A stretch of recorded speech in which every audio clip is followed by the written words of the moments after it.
Olá pessoal, como eu já disse várias vezes aqui no canal, os óleos essenciais eles podem trazer uma enorme qualidade de vida para a gente. Melhora a nossa saúde, melhora o nosso bem-estar, o nosso emocional. Então, são inúmeros efeitos que eles podem ter.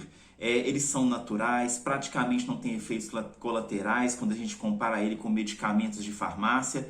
Mas a gente nunca pode esquecer que os óleos essenciais, por mais que sejam naturais, eles têm contraindicações, tem coisas que a gente não pode fazer com eles.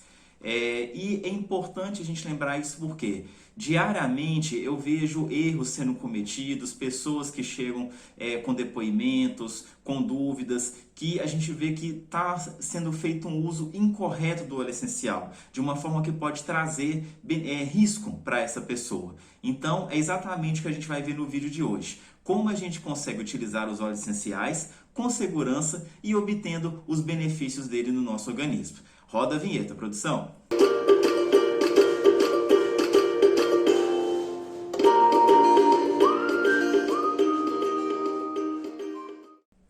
Olá pessoal, meu nome é Bruno Carvalho e você está no canal Óleo de Saúde, um canal que foi criado para levar até você informações simples, práticas e relevantes sobre esse maravilhoso mundo dos óleos essenciais. Então fica aqui comigo que hoje eu vou dar dicas e reforçar sobre o uso seguro dos óleos essenciais. Bom, então quando a gente fala em segurança dos óleos essenciais, a gente tem que pensar que esses riscos vão variar da pessoa que está utilizando esse óleo, de qual óleo está sendo utilizado e, além disso, a sua dosagem, a forma de uso, medicamentos que as pessoas tomam interferem na condição de uso dos óleos essenciais e também outras doenças que a pessoa pode ter. Nós vamos ver cada um deles separadamente. Primeiro, com relação a quem vai utilizar o óleo. Como eu já falei várias e várias vezes nesse canal, crianças são um mundo completamente à parte quando a gente fala na aromaterapia. E uma das maiores erros que as pessoas cometem quando a gente está falando de criança é tratar a criança como se fosse um adulto em miniatura. Em aromaterapia a gente não pode fazer isso. Então vamos lá. Primeiramente, crianças abaixo de 3 meses de idade, elas não devem utilizar óleos essenciais. Por quê? O organismo dessas crianças é muito imaturo, elas acabaram de nascer, acabaram de vir ao mundo. Então o organismo dela está se formando ainda. E a potência que um óleo essencial tem para essas crianças, para essa faixa etária abaixo de 3 meses, pode ser muito forte, podendo levar até intoxicações e reações graves nessas crianças. Então, para esse público, a gente recomenda a utilização de óleos vegetais extra virgens puros, porque eu já falei que os óleos vegetais eles também têm ações, eles não servem apenas para diluir um óleo essencial, mas eles também têm ações, só que claro com não a mesma potência que um óleo essencial vai ter. E a gente também tem a fitoterapia, florais, técnicas de massagem, que são mais adequadas a esse público tão pequeno. Crianças acima de 3 meses até 1 ano, a gente já pode utilizar alguns outros óleos a mais. Por exemplo, a lavanda, a camomila romana, mas a gente tem que ter sempre o cuidado de utilizar a diluição, de utilizar a dose correta e sempre com extrema observância de um profissional qualificado, porque ainda assim é um público muito pequeno e ainda muito sensível à ação dos óleos essenciais.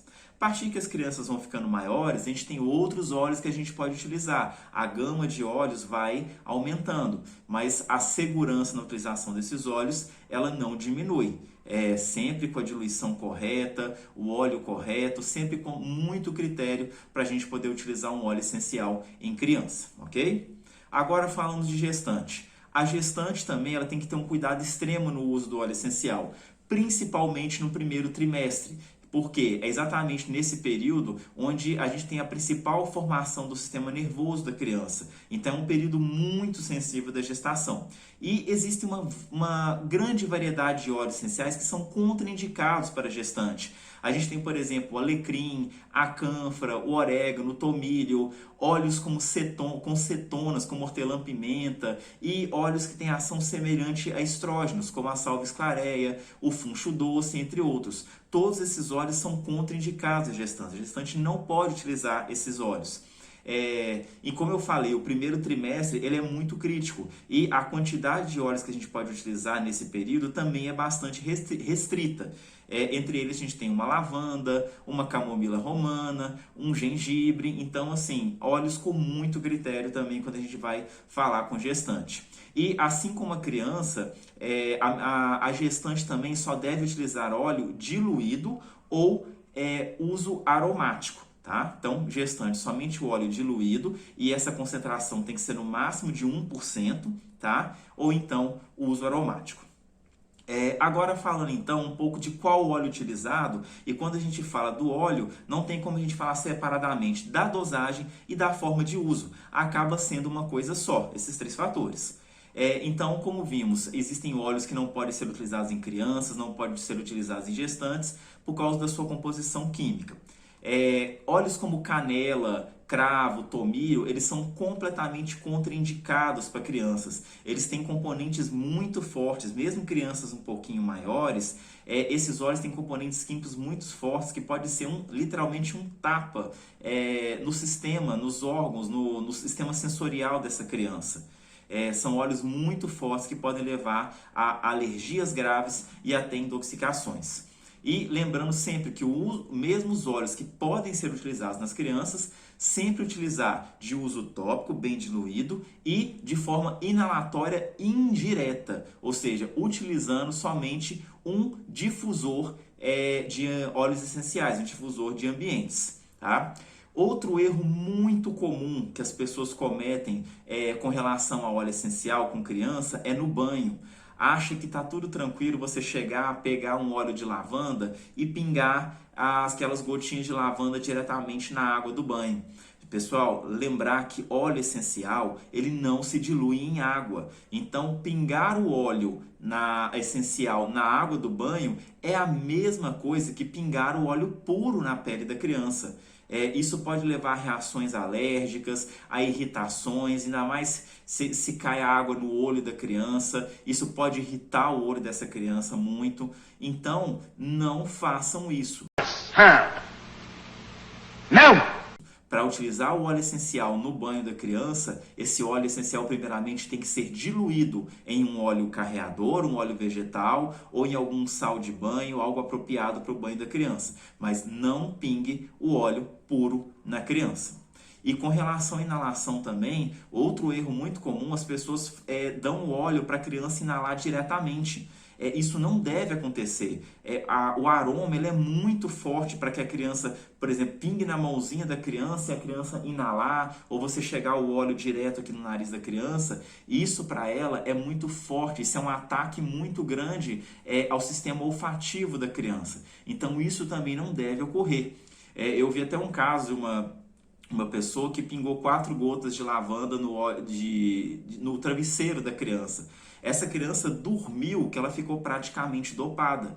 Meu Deus! Então, a quantidade e a dosagem é fundamental. Existem óleos que são sedativos em pequena dosagem, mas que se você colocar 1 ou 2 gotinhas a mais, esse óleo torna-se estimulante. Então, a dosagem é fundamental também quando a gente está utilizando a aromaterapia. Lembre-se sempre que na aromaterapia, o menos, ele é mais, tá? E quando a gente usa também no difusor, mesmo difusor indireto, a gente tem que pensar o quê? Quantas gotas que eu vou pôr nesse difusor também? Isso vai depender de qual difusor você está usando, vai depender se o ambiente que a criança está é um ambiente fechado, é um ambiente arejado, o quarto é grande, o quarto é pequeno. Então, isso são coisas que tem que ser levadas em conta quando você vai até mesmo preparar a quantidade de gotas para colocar num difusor de óleos essenciais, tá? Isso pode ser a diferença entre uma noite de sono tranquila ou uma noite de completa agitação e insônia. É verdade. Tá? E como eu falei, então, para gestantes, o uso também, se reforçando, sempre deve ser tópico, com uma porcentagem sempre de 1%, e também tomar cuidado, porque em gestantes, elas às vezes ficam muito sensíveis a cheiros muito fortes. Então, a inalação direta de óleo essencial para a gestante também, pode ser que, dependendo da gestante, isso vai incomodar, até trazer náusea ou ser irritativo. Então, isso vai variar de pessoa para pessoa. Então, tem que pesar isso aí também, tá? Outros óleos também, lembrando, como salvia esclareia, óleos que têm propriedades hormonais. Alguns óleos eles têm propriedades abortivas, ou seja, eles podem estimular a contração uterina, e isso ocorrer antes da criança tá na época de nascer, isso pode levar até mesmo que essa mulher possa ter a perda do bebê, levar um sangramento, um desfecho não muito legal dessa gestação.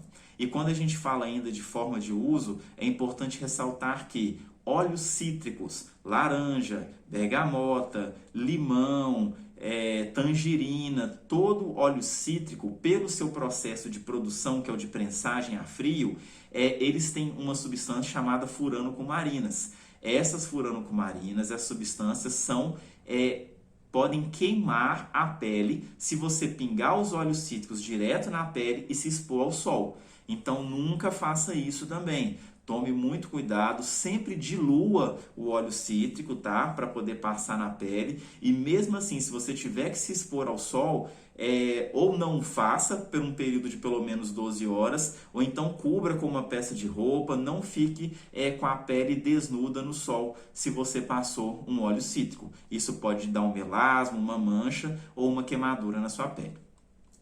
Falando ainda agora de interação com medicamentos. Por que é importante uma anamnese bem feita quando a gente vai recomendar um óleo essencial para um paciente? Porque até mesmo os medicamentos que essa pessoa toma pode ser a diferença entre um óleo essencial que ela pode ou não utilizar.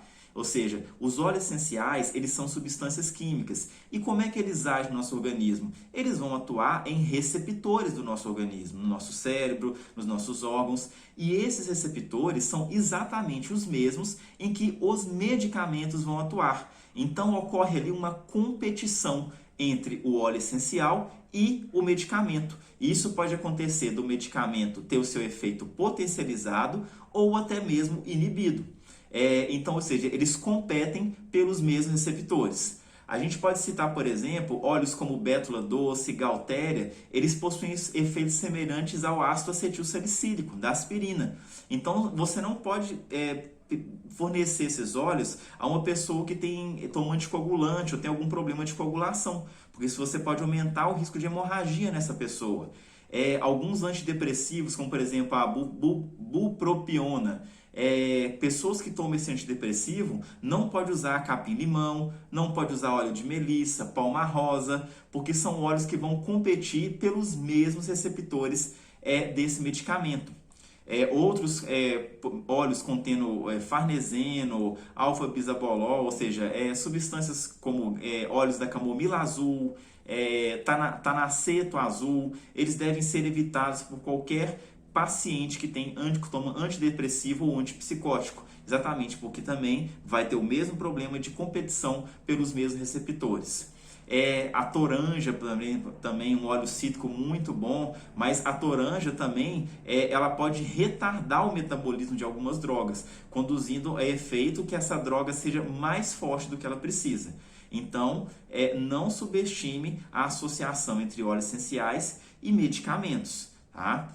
E também a doenças associadas, ou seja, dependendo das patologias que a pessoa tiver, da doença que ela tiver, isso vai contraindicar que ela utilize alguns óleos também. Por exemplo, pacientes que têm pressão já baixa, pressão muito baixa, tem que tomar cuidado se for utilizar óleos sedativos, como lavanda, rosa, jasmim, capim-limão, porque isso pode abaixar mais ainda a pressão, essa pessoa pode ficar muito sonolenta, pode ficar molenga. E da mesma forma, pessoas que têm pressão alta devem evitar óleos estimulantes, como alecrim, gengibre, hortelã-pimenta. Para você ter uma ideia, para uma pessoa que é hipertensa, a simples inalação do óleo de alecrim no ambiente pode ser um fator que pode desencadear o aumento de pressão nessa pessoa, tá? Pacientes com epilepsia também devem evitar óleos de alecrim, hortelã, eucalipto, canela, cravo, também se tem epilepsia ou histórico de epilepsia na família. E com relação à ingestão de óleos essenciais, a gente tem que lembrar que quando a gente ingere um óleo essencial, esse óleo essencial ele é metabolizado no fígado. E se a pessoa já está com algum problema hepático, alguma doença, alguma coisa que o fígado já não está com um bom funcionamento, você dá esse óleo pela pessoa por via ingestão, você pode sobrecarregar ainda mais o fígado dessa pessoa. Então a gente tem que pensar, inclusive, na forma de administração. Nesse caso, uma forma tópica seria uma forma mais segura, porque não passaria diretamente pelo fígado, causando uma carga inicial de óleo muito grande. E ainda, para finalizar, a gente pode pensar, pacientes com glaucoma, pacientes que têm hiperplasia de próstata, eles não devem utilizar também óleos como capim-limão, melissa, citronela. Ou seja, a gente viu que o capim-limão aqui apareceu em várias contraindicações. E é um óleo com aroma muito gostoso, muito utilizado, sedativo, relaxante, mas que se não tiver cuidado, pode causar danos às pessoas.